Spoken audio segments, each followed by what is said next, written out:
Awesome. Well, we're here at HIMSS Vegas, and I'm super excited. We have you, Sergio, at Salient Health, and Thank you. quickly introduce yourself, please. welcome. Yeah. Thank you. Absolutely. Nice to meet you. Good to see you again. Sergio Wagner, I'm the Chief Strategy Officer at Salient Health. We are a behavioral analytics economics company based out of New York.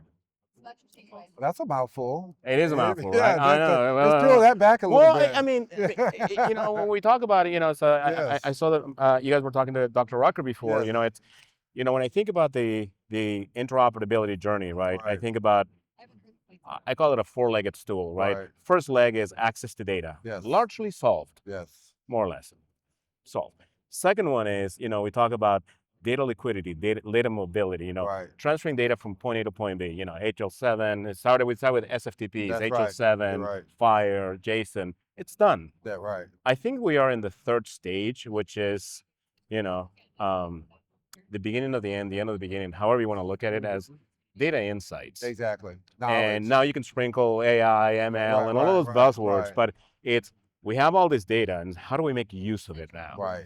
And that's one of the things that we do, and we do best. Interestingly enough, because we are a company that's been around for a while. We've been, 38 years in the market, and we have two divisions. One of them is commercial. Okay. So we have partners like Coke and Pepsi and Monster Food and Goya. Right. And then we also have the healthcare division. In the healthcare, we work with the likes of the New York Department of Health, some of the large ACOs like Baptist Health. Sure. So it's about helping, at the end of the day, is unit economics and time, money, and value. Right. So how do you, somebody engages with you, plain and simple, because you can actually help them be more effective, make more money, Right. or save money, or do both.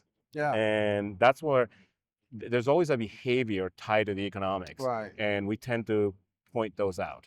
I think it's interesting the fact that you have a purview of not only healthcare, but all other industries, and so all other very diverse industries. So I'm interested in getting your perspective on what have you brought from those industries into healthcare? Because in many cases, they're so much further ahead of healthcare. It's interesting you say that. You're absolutely right. I mean, so we have one of our tools is called SDM. It's called Salient Decision Maker. And the way this thing started is the platform actually began its journey by giving the bottling companies and the people that are actually out selling stuff a tool that says, listen, I'm going to give you 20 cents on every dollar you make. So I want you to know the unit economics of what you're doing so that you can be effective.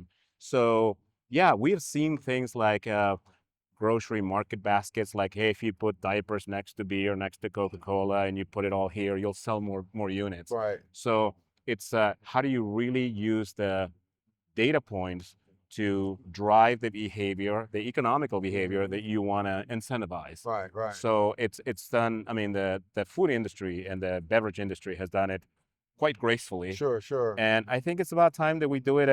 We apply some of those principles to healthcare so that we can actually do it well and do it in a judicious cost model. And are you suggesting you can predict or help identify how to modify the behavior of the patient?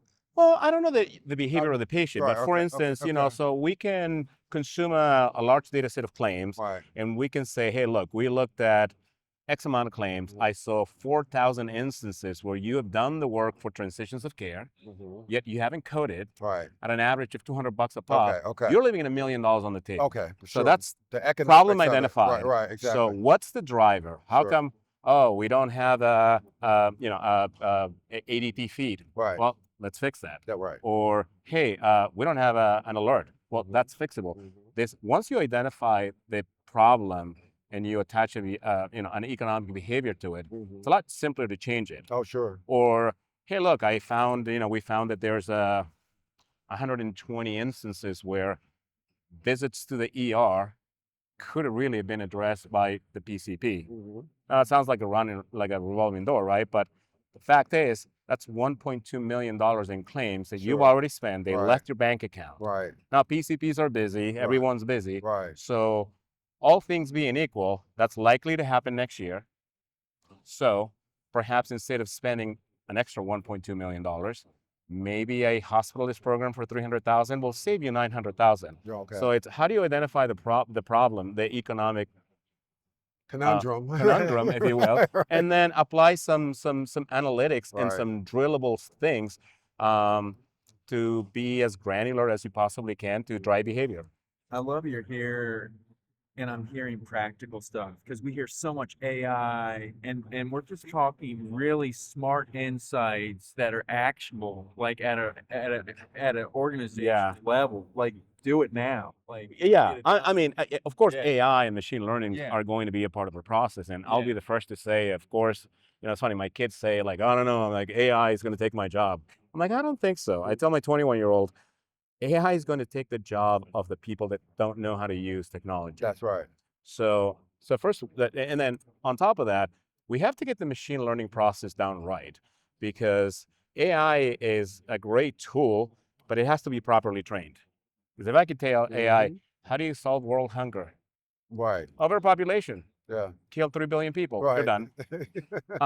So there has to be some level of cognitive Sure. AI. Yeah. So a process that makes things more efficient with the right skill set of the people that are providing some level of oversight to ensure that the process is faster, more streamlined, Right. and more effective.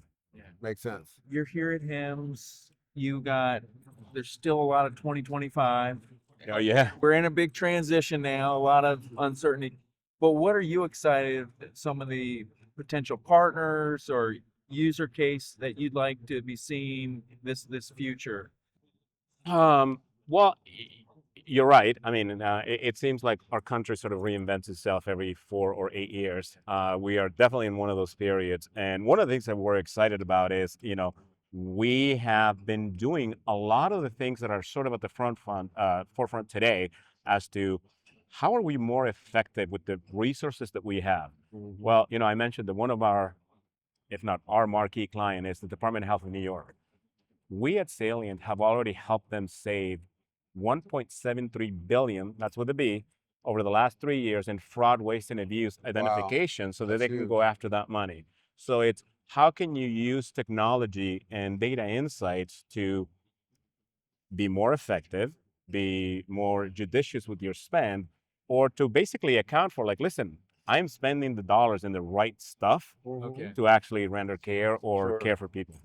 Wow. So I'm just curious, what are some of the barriers that you still are facing and the challenges yet for us to overcome as it relates to democratizing data and creating real insights from it? Well, I mentioned this, Dr. Rucker was here before. Obviously, he led the ONC. I Right. mean, look, the reality is there's been a lot of great work done by the ONC, Dr. Rucker, his predecessor, Right. Miki Tripalti.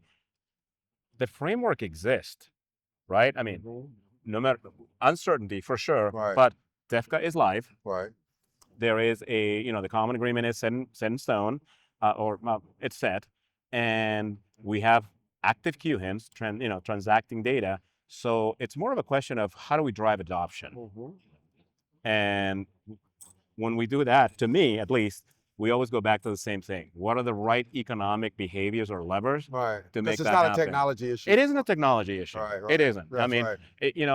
prior to this endeavor and my prior one, I was at Stanford Healthcare. Right. As an executive at Stanford Healthcare, if you would have told me in 2008 that Stanford Health and Kaiser Permanente would willingly share clinical data from their respective Epic systems to care for cross patients, Right. I would have said you're You're crazy. crazy, right. Yet, for treatment, data sharing for treatment option is a reality today. So we can always be cynical. But that wasn't a but will of the organizations. That was a mandated policy. it wasn't. Well, tell Right? me. Give me Well, your, because yeah. so what really happened Mhm. in a world in which we started to move more into value-based risk, Right. organizations like Kaiser, which is a Right, yeah. a It's a full, payvider for payvider, right? right. Mhm. And so is Stanford, as Right. Stanford grew into, and Right. to use them as examples, and we could Sure. use 80,000 others.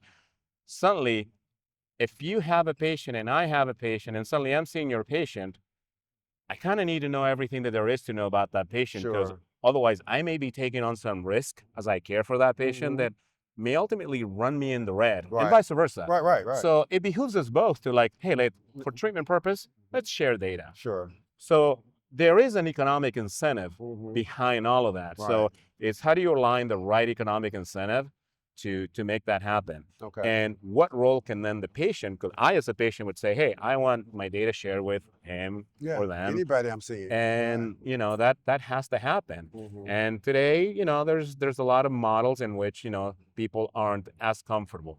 There are some things to address, right? Like, you know, we have to ensure that the master patient index and regular locator services Right. are right. Exactly. There may have to be some tort reform Mhm. also, because, you know, if a health system releases the wrong Sergio to another health system, Sure. it's Then not, that's it's okay. Yeah. Right. But if you release the wrong Sergio to somebody else, Right. that's Then that's an issue. that's a problem. That's right. And it may be a game over problem. Absolutely. And smaller and up and coming organizations can't afford that. So Mhm. there has to be, you know, a more broader conversation that sort of encompasses everybody else. Absolutely. Well, this has been great. Yeah, no, thanks for having me. This is awesome. Yeah, I'm so glad we got you on. I think of you as such a thought leader in all your work and what you've done. Thank you. Love to just hear, just from what you've seen at HIMSS, kind of anything that's really excited you. So I've been sort of masticating on this issue. Oh, interesting. Food is a drug. Yes. Absolutely. So there's a new head of HHS, Mhm. and we have seen the evolution of, you know, genomics. And I think that if we as a country think about what are the markers that would make Sergio, a 51-year-old male Hispanic, thrive? Well, Sergio, eat more Right. spinach. Right. So the concept of tying your medical record and attaching it to the food supply, and I think it would make us a healthier nation. Yeah, that's an interesting thought process, and it really drives into a number of areas that we probably don't have time to talk about No. today. But when you talk about those social determinants of health, right? Right. Food deserts, transportation, Exactly. access to quality, the cost of, you know, just vegetables, you know, Right. learning how to cook.